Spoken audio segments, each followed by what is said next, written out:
Hello and welcome to the Temple of Tomes with your host Indie Comics Jones. Today is June 16th, 2021. This is episode 335. Demon Days, Mariko is what we're looking at today. This is a Marvel comic. This is number one, the very first one, and it comes in at a whopping $4.99. We take a quick look at the cover here. I believe that's a god of death behind Mariko, who's the main character in this, and I believe this is her guardian, Kuroki, Kuroki.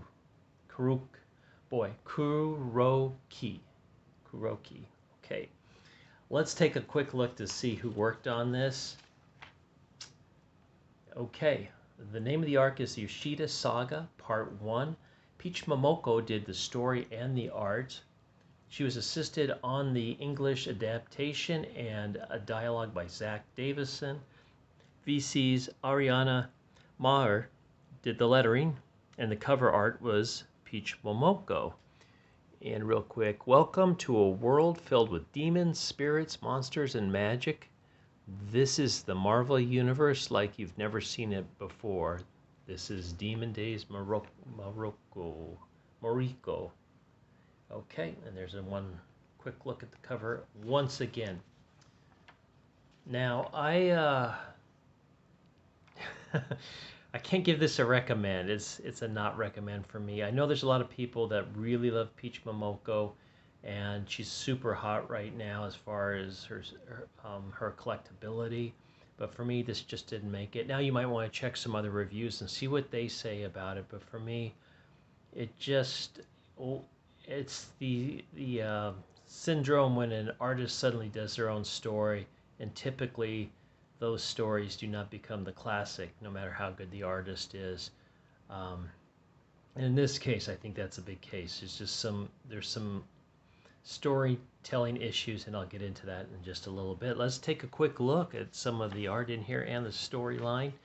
For one thing, the art is fantastic. I have no problem with the art. It looks really good. It's very mysterious. However, the storyline doesn't seem to follow the art that well, and the story's confusing. It's long and slow. It does show some pretty graphic things in here, but it's just not linear at all. I had a lot of trouble figuring out what was going on. Now, I guess this is a memory. I'm not sure, because later she has a dream. And this sequence here shows, I think it's her grandmother killing her mother, but it turns out not to be her grandmother after all.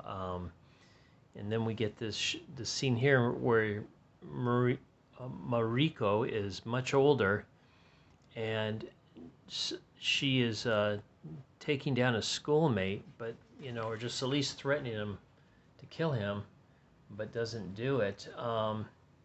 And there's people with cameras taking pictures of it, but everybody's afraid of Mariko. None of them want to post it. They just are keeping it for their own safety. So it appears to me that Mariko is being raised by this grandmother lady that is very short and is not actually her grandmother, but she just liked her. I'm not quite sure exactly if she was supposed to kill her and she couldn't do it because she was such a small child. Now we have this other woman here, Kuroki, and she is kind of her guardian and helps her out and everything, but she's been placed there by a demon named Ojin, who wants her at a certain age, when she starts having visions, I guess, to bring her to him, because he wants to do things with her blood. And we see her doze off here, Mariko, and she dreams about this death god. And these other images, and I'm not quite sure how it fits in, because this is her mother now talking to her. And she wakes up and she has a meal with the grandmother and Kuroki. And they kind of go back and forth. It goes from one thing to another. Kuroki gets a message. They're asking about the status of Mariko,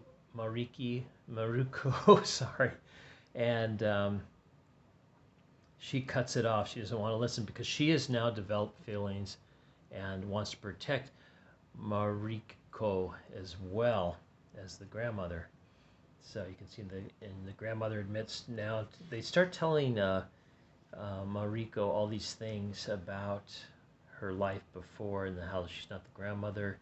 And she's actually something called an Oni, and I'm not sure if that's some kind of demon or spirit or um, some kind of fairy. I'm not quite sure what the significance is that in Japanese lore, but they have Yodai, Oni, and demons, and I think they mentioned maybe something else here too. But we get these different pictures of her, and she's at different ages, and she's thinking. It was really hard to follow. I kind of read through it twice, and as I look at it now, it just seems like I don't remember. She coughs up a key somehow that's been hidden, so she can open a door and retrieve some kind of dagger. But right at that moment, Kuroki starts to admit all her why she's there.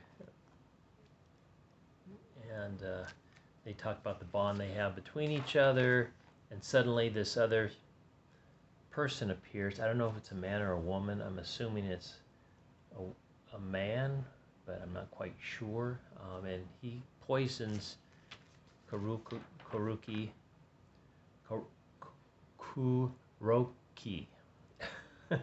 and she's stunned for the moment. And it's time to retrieve Mariko to this demon, but she's gone ahead and got this weapon now, and she's trying to figure out how it works. She's not quite sure what all the pieces are for it. I thought it was supposed to be just a dagger, but it seems to be a bit more. And then we see the demon here, Ojin, as this henchman reports back to him about what's going on. And this is the demon that wants to drink Mariko's blood.